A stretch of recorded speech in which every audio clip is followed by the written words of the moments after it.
আসসালামু আলাইকুম ওয়া রাহমাতুল্লাহি ওয়া বারাকাতুহু।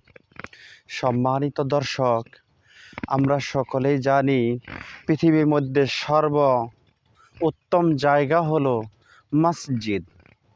মসজিদ হলো সর্বোত্তম জায়গা। আর সবচাইতে নিকৃষ্টতম জায়গা হলো বাজার, হাট বাজার।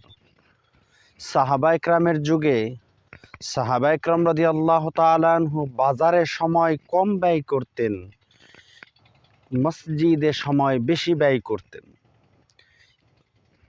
তৎকালীন জামানায় কোনো সাহাবীর বাড়িতে যদি জিজ্ঞেস করা হতো অমুক সাহাবী কোথায় গিয়েছে, সাহাবীর পরিবার থেকে উত্তর আসতো বাজারে গিয়েছে। কখন আসবে প্রশ্ন করলে তারা উত্তর দিত কখন আসবে সেটা বলা অতি সহজ, অতি তাড়াতাড়ি চলে আসবে, কারণ উনি বাজারে বেশিক্ষণ থাকেন না, অতি তাড়াতাড়ি চলে আসছে। পক্ষান্তরে কোনো সাহাবী যদি মসজিদে গমন করত, বাড়িতে গিয়ে জিজ্ঞেস করলে বলতো মসজিদে গেছে, কখন আসবে? সাহাবা একরামের পরিবার থেকে উত্তর আসতো কখন আসবে সেটা বলা অত্যন্ত কঠিন, কারণ তিনি মসজিদে অনেক সময় ব্যয় করেন। এজন্য মসজিদ থেকে কখন ফিরবে এটা বলা কঠিন।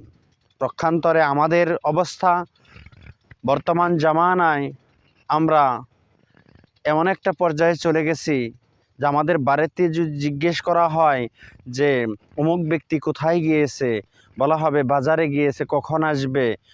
উত্তরে পরিবার থেকে বলা হয় বাজারে যেহেতু গিয়েছে কখন আসবে বলা যায় না, কারণ আমরা বাজারে গিয়ে বিভিন্ন প্রকার গল্প গুজব আড্ডা, অযথা বসে থাকা, অযথা কথাবার্তায় লিপ্ত থাকি, যেটা নিকৃষ্টতম জায়গা।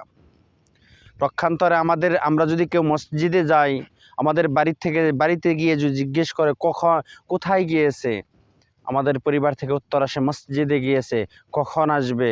পরিবারের সবাই এক বাক্যে বলে দেয় অল্প কিছুক্ষণের মধ্যেই চলে আসবে, কারণ আমরা মসজিদে সময় কম ব্যয় করি, বাজারে সময় বেশি ব্যয় করি। এজন্য আমাদের সকলেরই উচিত সেটা হলো সাহাবা একরামের এই সুন্নাহকে পালন করা। সাহাবা একরাম বাজারে যখন যাইতেন, শুধুমাত্র নিজেদের প্রয়োজন বেচাকিনা সমাপ্ত করে অতি দ্রুত বাজার থেকে ফিরে আসতেন এবং নিজেদের প্রয়োজন ব্যতীত অযথা সময় সাহাবা একরাম বাজারে কাটাইতেন না। আল্লাহ তাআলা আমাদেরকেও এই বিষয়ে আমল করার তৌফিক দান করুক, আমরাও যাতে বাজারে সময় কম কাটাই, মসজিদ এবং দ্বীনি জায়গায়, আমলি জায়গায় বেশি সময় কাটাই। আল্লাহ তাআলা আমাদের তৌফিক দান করুক, আমিন।